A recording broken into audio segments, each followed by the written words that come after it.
नमस्कार दोस्तों, स्वागत है आपका आज के मुख्य समाचारों की वीडियो में। जी हाँ दोस्तों, आपको यहाँ पर देखने को मिलेंगी सुबह से लेकर शाम तक की तमाम बड़ी खबरें, मुख्य समाचार, ब्रेकिंग न्यूज अपडेट्स के रूप में। तो दोस्तों, आप सभी लोगों से रिक्वेस्ट है कि इस वीडियो को ज्यादा से ज्यादा लाइक और शेयर करें। तो दोस्तों, सीधे चलते हैं आज की पहली बड़ी खबर की ओर। भारत के सामने झुका पाकिस्तान, कुलभूषण जाधव केस में रियायत देने पर हुआ मजबूर। जी हाँ दोस्तों, पाकिस्तान ने 3 दिसंबर को इस्लामाबाद हाई कोर्ट में कुलभूषण जाधव मामले की सुनवाई के दौरान भारतीय पक्ष को मौजूद रहने का आमंत्रण भेजा है और इसी के साथ पाकिस्तान सरकार ने भारतीय नागरिक जाधव को ऐसे काउंसलर एक्सेस देने की पेशकश की है जिसमें संवाद के दौरान भाषा संबंधी कोई बाध्यता नहीं होगी। इस्लामाबाद की ओर से गुरुवार शाम नई दिल्ली को इस बाबत जानकारी देते हुए भारत को अपनी पसंद का वकील भी चुनने को कहा है। पाकिस्तान सरकार ने अपने प्रस्ताव में काउंसलर एक्सेस की जानकारी देते हुए कहा कि इस दौरान जाधव और संबंधित शख्स के बीच कांच की दीवार भी नहीं होगी। जाधव के साथ भारतीय प्रतिनिधि का संवाद किसी भी भाषा में संभव होगा, जबकि इससे पहले आए प्रस्ताव में पाकिस्तान ने भाषा का माध्यम अंग्रेजी रखने की शर्त रखी थी। इसके बाद दोस्तों, रुख करते हैं अगली बड़ी खबर का। श्रीलंका आम चुनाव में प्रधानमंत्री राजपक्षे जीत की ओर अग्रसर, प्रधानमंत्री नरेंद्र मोदी ने दी बधाई, जवाब आया भारत हमारा दोस्त। दोस्तों, प्रधानमंत्री नरेंद्र मोदी ने गुरुवार को श्रीलंका के प्रधानमंत्री महिंद्रा राजपक्षे से बातचीत की और कल संसदीय चुनाव के सफल आयोजनों के लिए उन्हें बधाई दी। श्रीलंका के प्रभावशाली राजपक्षे परिवार की तरफ से नियंत्रित श्रीलंका पीपल्स पार्टी गुरुवार को घोषित किए गए शुरुआती परिणामों के अनुसार संसदीय चुनाव में भारी जीत की ओर अग्रसर है। विदेश मंत्रालय ने कहा कि पीएम मोदी ने आज श्रीलंका के पीएम महिंद्रा राजपक्षे से बातचीत की और कल संसदीय चुनाव के सफल आयोजन के लिए उन्हें बधाई दी। इस महामारी की बाधाओं के बावजूद चुनाव को प्रभावी ढंग से आयोजित करने के लिए प्रधानमंत्री मोदी ने श्रीलंका की सरकार और चुनावी संस्थानों की सराहना की है। इसके साथ ही विदेश मंत्रालय ने कहा कि प्रधानमंत्री नरेंद्र मोदी ने गौर किया कि चुनाव के आने वाले परिणाम एसएलपीपी द्वारा एक प्रभावशाली चुनाव प्रदर्शन का संकेत देते हैं और इस संबंध में महिंद्रा राजपक्षे को बधाई और शुभकामनाएं दी। इसके बाद महिंद्रा राजपक्षे ने ट्वीट करके भारत को बताया कि भारत हमारा दोस्त है। इसके बाद दोस्तों, अगली बड़ी खबर। अनलॉक 3, केजरीवाल ने उपराज्यपाल को फिर भेजी प्रस्तावों की फाइल, की कई सारी मांगे। जी हां दोस्तों, दिल्ली की अरविंद केजरीवाल सरकार ने उपराज्यपाल अनिल बैजल को अनलॉक 3 को लेकर दोबारा अपने पुराने प्रस्ताव को लेकर फाइल भेजी है। यह वही प्रस्ताव है जिन्हें एलजी ने पिछले दिनों रद्द कर दिया था। दोस्तों, प्रस्ताव में दिल्ली सरकार ने मांग की है कि दिल्ली में होटल, जिम और साप्ताहिक बाजार खोले जाएं। दिल्ली सरकार ने एलजी से कहा कि दिल्ली में अब लगातार इस महामारी के मामले कम हो रहे हैं, हालात लगातार सुधर रहे हैं। केंद्र सरकार की गाइडलाइंस के अनुरूप दिल्ली सरकार को फैसला करने का हक है। दोस्तों, दिल्ली सरकार ने कहा कि देश में कई राज्यों में मामले लगातार बढ़ रहे हैं और हालात लगातार बिगड़ रहे हैं, लेकिन वहां होटल, जिम और साप्ताहिक बाजार खुल रहे हैं, तो दिल्ली के लोगों को क्यों उनकी आजीविका कमाने से रोका जा रहा है।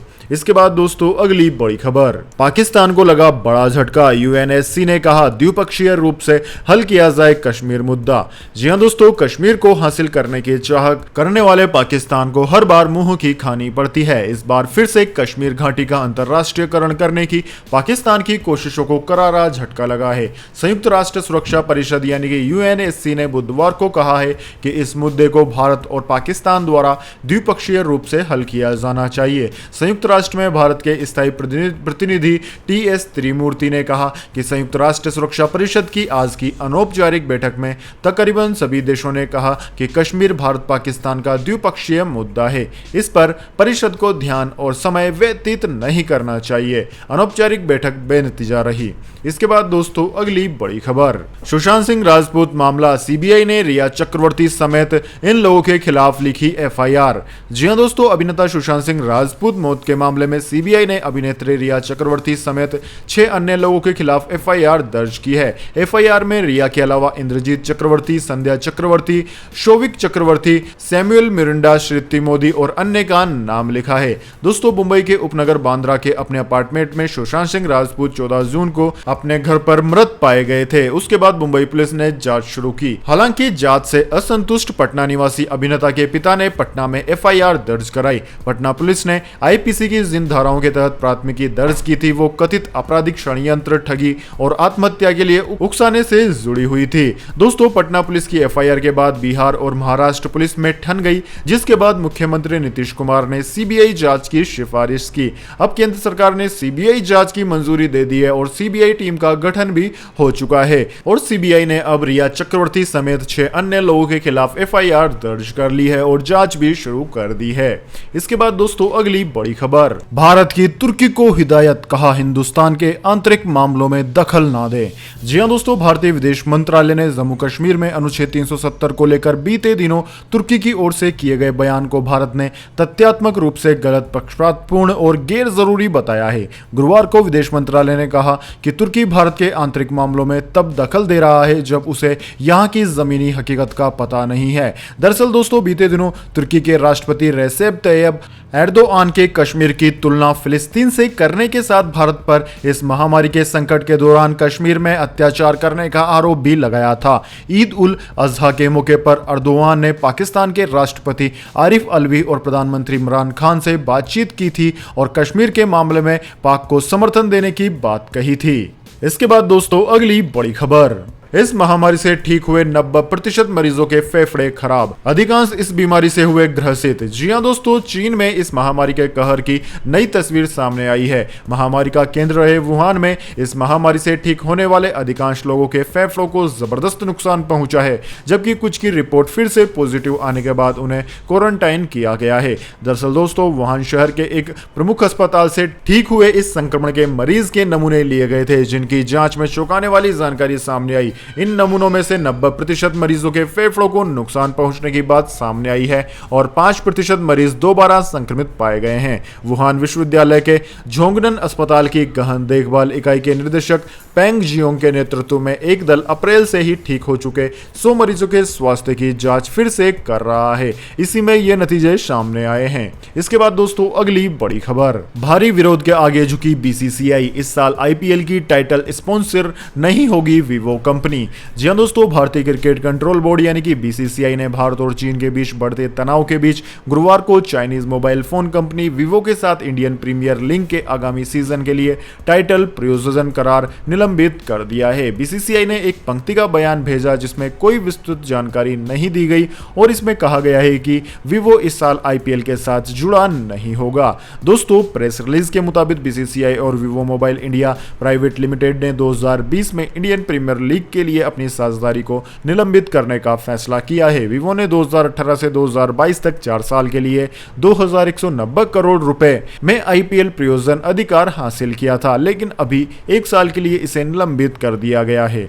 इसके बाद दोस्तों अगली बड़ी खबर, मौसम समाचार, जानिए अगले और पिछले 24 घंटों के मौसम पूर्वानुमान भी। दोस्तों, देश के कई राज्यों में भीषण बारिश ने तबाही मचाई हुई है। मुंबई में लगातार 4 दिनों से बारिश हो रही है, जिससे सड़कें तालाब बन गई है, गाड़ियां पूरी तरीके से डूब गई है, कई घरों और अस्पतालों में पानी भर गया है। एक तो इस महामारी के अस्पताल में भी पानी भर गया, जिसके बाद सपोर्टिंग स्टाफ और डॉक्टर्स पानी को बाल्टियों से बाहर निकाल रहे थे। वहीं दोस्तों, बिहार में भारी बाढ़ का असर अभी भी बना हुआ है। इसके अलावा दोस्तों, बीते 24 घंटों के दौरान कोंकण, गोवा, उप हिमालय, पश्चिम बंगाल और सिक्किम में भारी से बहुत भारी बारिश हुई है। इन क्षेत्रों में मानसून व्यापक प्रदर्शन जारी रहा। मुंबई में 332 मिमी बारिश एक दिन में दर्ज की गई है। इसके अलावा दोस्तों, मध्य प्रदेश, विदर्भ, छत्तीसगढ़ के कुछ हिस्सों, तटीय कर्नाटक और गुजरात के दक्षिणी और मध्य भागों में भी भारी बारिश हुई है। गंगीय पश्चिम बंगाल, केरल और इससे सटे आंतरिक तमिलनाडु में हल्की से मध्यम बारिश के साथ 1-2 स्थानों पर भारी बारिश भी हुई है।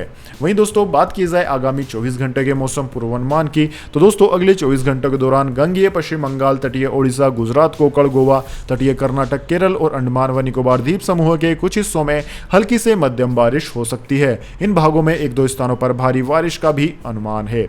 इसके अलावा हिमाचल प्रदेश, उत्तराखंड, पूर्वी उत्तर प्रदेश, बिहार के कुछ हिस्सों, झारखंड, उप हिमालय, पश्चिम बंगाल, सिक्किम, पूर्वोत्तर भारत, विदर्भ और छत्तीसगढ़ के कुछ हिस्सों में हल्की से मध्यम बारिश के आसार हैं। पंजाब, हरियाणा, दिल्ली, पश्चिमी उत्तर प्रदेश, आंध्र प्रदेश, तेलंगाना, आंतरिक कर्नाटक और तमिलनाडु में कहीं कहीं हल्की बारिश के साथ 1-2 स्थानों पर मध्यम बारिश भी हो सकती है। इसके बाद दोस्तों अगली बड़ी खबर, भारत में 21 दिन में संक्रमितों का आंकड़ा 10 लाख से 20 लाख पहुंचा। अमेरिका में 41 और ब्राजील में 27 दिन में हुआ था ऐसा। जी हां दोस्तों, देश में इस महामारी की स्थिति बेहद ही विकट होती जा रही है। भारत में इस महामारी के संक्रमितों की संख्या 20 लाख के पार पहुंच गई है। पिछले 21 दिन में 10 लाख से ज्यादा नए मरीज सामने आए हैं, यानी कि हर दिन औसतन 47,000 से ज्यादा नए केस आए हैं। अब दुनिया के सिर्फ 3 देश भारत, ब्राजील और अमेरिका में 20 लाख से ज्यादा इस महामारी के संक्रमित हैं, लेकिन 10 से 20 लाख मामले होने में भारत में सबसे कम समय लगा है। देश में सिर्फ 21 दिन में ऐसा हुआ। वहीं अमेरिका में 41 दिन लगे थे, तो ब्राजील में 27 दिन का वक्त लगा था 10 लाख से 20 लाख तक पहुंचने में। दोस्तों, देश में पिछले 8 दिन से लगातार 50,000 से ज्यादा मामले सामने आ रहे हैं। यही रफ्तार बनी रही तो 20 से 30 लाख मामले होने में 21 से भी कम दिन लगेंगे। दोस्तों, देश में 5 अगस्त तक 2.20 करोड़ से ज्यादा टेस्टिंग हुई। पिछले 20 दिन में ही 90 लाख से ज्यादा टेस्टिंग हुई, यानी कि कुल टेस्टिंग का 42% भाग पिछले 20 दिनों में हुआ है। इस दौरान करीब 10 लाख नए मामले सामने आए हैं, यानी कि 50% नए मामले सामने आ गए हैं। कहने का मतलब यह है कि दोस्तों, हमारे देश में इस महामारी के मामलों में तेजी आने का एक बड़ा कारण तेजी से बड़ी टेस्टिंग भी है। इसके बाद दोस्तों अगली बड़ी खबर, बसपा विधायकों के कांग्रेस में जाने पर हाई कोर्ट से स्टे मिलेगा या नहीं, इस पर 11 अगस्त को होगा फैसला। 8 अगस्त तक उन्हें नोटिस का जवाब देना पड़ेगा। जी हां दोस्तों, राजस्थान की सियासी उठापटक के बीच बसपा विधायकों के मामले में हाईकोर्ट की डिवीजन बेंच ने गुरुवार को फैसला दिया कि विधायकों को सिंगल बेंच से जारी नोटिसों की 8 अगस्त तक तालीम करवाई जाएगी, जिसकी जिम्मेदारी जैसलमेर जिला जज को दी जाएगी। जरूरत पड़ने पर वे पुलिस की मदद भी ले सकेंगे। दोस्तों, डिवीजन बेंच ने विधायकों के दल बदल पर टेम्परेरी स्टे का फैसला सिंगल बेंच पर ही छोड़ दिया है। सिंगल बेंच में 11 अगस्त को सुनवाई होगी। डिवीजन बेंच ने निर्देश दिया है कि उसी दिन सुनवाई के साथ पूरा फैसला भी सुना दिया जाएगा। इसके बाद दोस्तों अगली बड़ी खबर, बिना इंटरनेट के भी कर पाएंगे डिजिटल पेमेंट, आरबीआई जल्द शुरू करेगा पायलट प्रोजेक्ट। जी हां दोस्तों, रिजर्व बैंक ने बृहस्पतिवार को पायलट आधार पर ऑफलाइन यानी कि बिना इंटरनेट के कार्ड और मोबाइल के जरिए खुदरा भुगतान योजना की घोषणा की है। इस पहल का मकसद उन जगहों पर भी डिजिटल लेन देन के लिए ग्राहकों को प्रोत्साहित करना है जहां इंटरनेट कनेक्टिविटी कम है। रिजर्व बैंक ने विकासात्मक और नियामकीय नीतियों पर बयान में कहा कि केंद्रीय बैंक इकाइयों को ऑफलाइन पेमेंट करने की सुविधा को बढ़ाने के लिए प्रोत्साहित करता रहा है। इसलिए पायलट योजना के तहत उपभोक्ताओं के हितों, देनदारी सुरक्षा आदि का ध्यान रखते हुए ऑफलाइन माध्यम से अंतर्निहित सुविधाओं के साथ छोटी राशि के भुगतान की अनुमति देने का प्रस्ताव है। इसके बाद दोस्तों अगली बड़ी खबर, एनसीडब्ल्यू ने महेश भट्ट समेत 6 सितारों को भेजा नोटिस, यौन उत्पीड़न मामले में दर्ज होंगे बयान। जी हां दोस्तों, बॉलीवुड डायरेक्टर महेश भट्ट को लेकर हाल ही में राष्ट्रीय महिला आयोग ने ट्वीट किया था कि उन्हें नोटिस भेजने के बावजूद वे आयोग में अपनी स्टेटमेंट दर्ज करवाने नहीं पहुंचे। ये नोटिस शिकायतकर्ता योगिता भयाना के आईएमजी वेंचर के प्रमोटर सनी वर्मा और उसके साथी पर कई लड़कियों के साथ यौन और मानसिक शोषण करने के आरोप लगाने के बाद भेजा गया है। योगिता भयाना रेप और शोषण के खिलाफ एक एनजीओ चलाती है और रेप विक्टिम की वकील है। अब महेश भट्ट ने अपने वकील की मदद से इस बात को साफ किया है कि उन्हें महिला आयोग से कोई नोटिस आया ही नहीं। राष्ट्रीय महिला आयोग की चेयरपर्सन मिस रेखा शर्मा को संबोधित करते हुए महेश की लीगल टीम नायिका एंड कंपनी ने एक पत्र लिखा। इस पत्र में कहा गया है कि महेश भट्ट को योगिता भयाना व उनकी शिकायत से जुड़ा कोई नोटिस नहीं मिला है। तो दोस्तों यह थे आज के तमाम मुख्य समाचार। अगर दोस्तों वीडियो आपको पसंद आई है तो वीडियो को ज्यादा से ज्यादा लाइक और शेयर करें। साथ इस तरह की काम की खबरें हर रोज देखते रहने के लिए हमारे यूट्यूब चैनल को सब्सक्राइब करके बेल आइकन भी दबा लीजिए। धन्यवाद। वंदे मातरम। जय हिंद।